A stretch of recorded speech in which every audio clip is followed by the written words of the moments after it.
अस्सलामुअलैकुम नाज़रीन इकराम, रोशनी light channel की तरफ से आप सबको खुशामदीद। मेरी आज की वीडियो कुरुलिश और हान सीरीज के बारे में है और आज की इस वीडियो में एक तो मैं इसकी एपिसोड नंबर 1 पर ओवरऑल रिव्यू करूंगी और इस एपिसोड के पॉजिटिव और नेगेटिव पॉइंट्स पर बात करूंगी। इसके अलावा इस एपिसोड की रेटिंग क्या रही और क्यों रही ये आप लोग जानेंगे।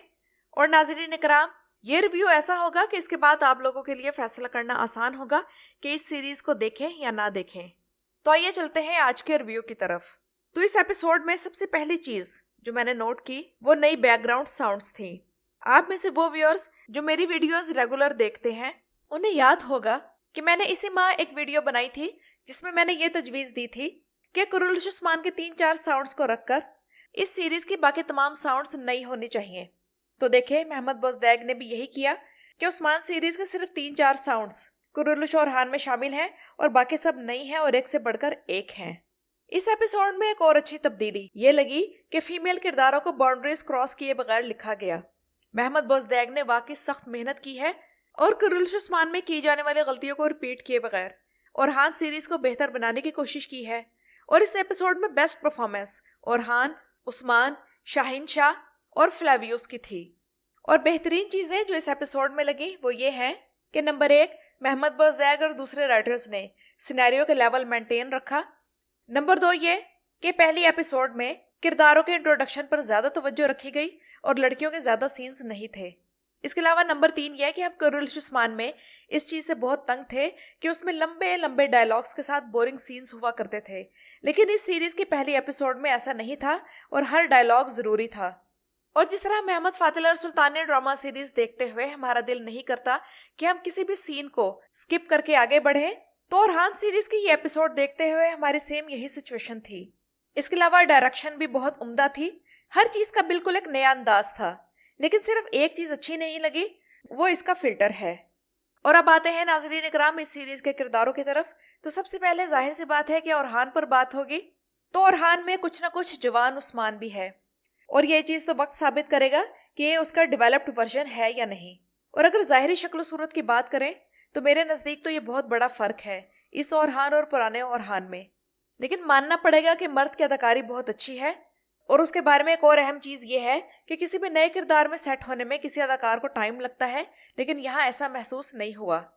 सीजन के स्टार्ट की बात करें तो ये एक एक्सीलेंट स्टार्ट था और अगली किस्त तक मजीद बेहतर होगा। कास्ट भी फैंटास्टिक थी और माहौल जो कि मुहासरे का था वो भी बिल्कुल वही था। इसके अलावा वाकयात, दुश्मन और किरदार इस किस्त के मजीद अच्छे एलिमेंट्स थे। और इस एपिसोड का बेहतरीन सीन औरहान का बुरसा पर नाकाम हमले का सीन था। अटैक से लेकर नाकामी और उसके बीच औरहान के सामने उसके जंगजों की दर्दनाक शहादत, मुजस्सम हालत में दुख और तकलीफ देखना और अलाउद्दीन की अपने भाई के लिए बेचैनी, इस बारे में यही बात करना जरूरी समझूंगी कि इस औरहान के मामले में व्यूअर्स का क्या रिएक्शन रहा। तो नाज़रीन इकराम, मर्द और हान के किरदार में अक्सर व्यूअर्स को पसंद आया है और मर्द यास्ची ओगलो के सोशल मीडिया अकाउंट्स पर पूर्ण लड़कियों के कमेंट्स की भरमार देखी, जिनमें से अक्सर का कहना था कि अगर तुम इसी तरह हैंडसम हर किस्त में लगोगे तो हम बेहोश होने की वजह से किस्त कैसे देखेंगी।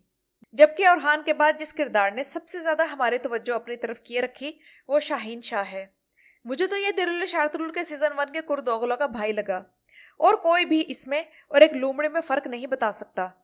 मुझे लगता है कि ये औरहान को फ्लेवियस से ज्यादा टफ टाइम देगा क्योंकि शाहीन शाह औरहान से खुश नहीं और तमाम वक्त वो औरहान को अकेला करने की फिक्र में है और वो लीडरशिप हासिल करने के लिए कुछ भी करने को तैयार है और अपनी कमीनगी के साथ ये खतरनाक दुश्मन है।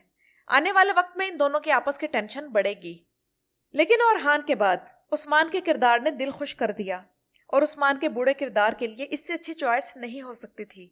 बुराक के फैंस के लिए तो ये उस्मान नाकाबिले बर्दाश्त है, लेकिन अगर गैर जानिबदारी से बात की जाए तो बुराक भी एक बूढ़े और बीमार उस्मान के किरदार में इससे ज्यादा क्या कर सकता था जो इस उस्मान ने किया। जैसे एर्तुगरुल के रोल में एंगर नाल्तान को देखने के बाद हमें इस अदाकार को एर्तुगरुल के रोल में देखना अजीब लग रहा था, तो यही समझ ले कि अब यही सूरत हाल उस्मान की बारी भी है। अब आते हैं विलन की तरफ। तो शुक्रू ने मायूस नहीं किया, चाहे वो एक्शन हो या उसके एक्सप्रेशंस हो, और अपने भाई ऑक्टेवियस की मौत पर उसकी अदाकारी ने शो जीत लिया। फ्लेवियस के किरदार की खास बात यह है कि वो असूलों का पाबंद दिखाया गया, इसलिए वो बोरान के साथ वकार से पेश आया। लेकिन मुझे लगता है कि अपने भाई की मौत के बाद अब इंतकाम की आग में अंधा होकर वो अपने ये तमाम असूल भूल जाएगा। बुरहान का किरदार भी इस एपिसोड में अहम रहा और बुरहान वो है जिसने सबसे ज्यादा उस्मान बे के लिए कुर्बानियां दी और अभी तक दे रहा है। इसलिए उसने खुद को एक बार फिर कुर्बानी के लिए पेश किया और जासूस बन गया और इसीलिए उसने फ्लेवियस के सामने जुबान नहीं खोली। तो नाज़रीन किराम, बुरहान के लिए ये बेस्ट सिनेरियो था क्योंकि इतने ज्यादा नए आर्म्स की मौजूदगी में बुरहान का करियर एक जंगजू के तौर पर लिमिटेड रह जाता है और ये मुश्किल है कि इसे ओरहान के साथ हर मिशन में दिखाया जाए। उधर गोंचा खातून हस्बे मामूल दुखी रही, जो कि वो पिछले 2 सीजन से है। उसका हम कुछ नहीं कर सकते, लेकिन अलाउद्दीन को फिर से अपने भाई की सपोर्ट करता दिखाया गया, जो कि बेहतरीन चीज लगी। लेकिन व्यूअर्स की तरफ से सबसे ज्यादा तनकीद इस बात पर की जा रही है कि मलहून को एक जालिम सास के तौर पर नीलूफर और गोंचा के साथ क्यों दिखाया जा रहा है। खैर, बाला के फैंस तो इस सिनेरियो से बहुत खुश हैं और उनका दुख इस वक्त ये है कि सीरीज के शुरू में ही बेहोजा, तुर्गुत, अब्दुर्रहमान गाजी, बामसी और यहाँ तक कि फातिमा खातून का भी जिक्र किया गया, लेकिन बाला खातून का नाम क्यों नहीं लिया गया और ये क्यों नहीं बताया गया कि बाला के साथ क्या हुआ।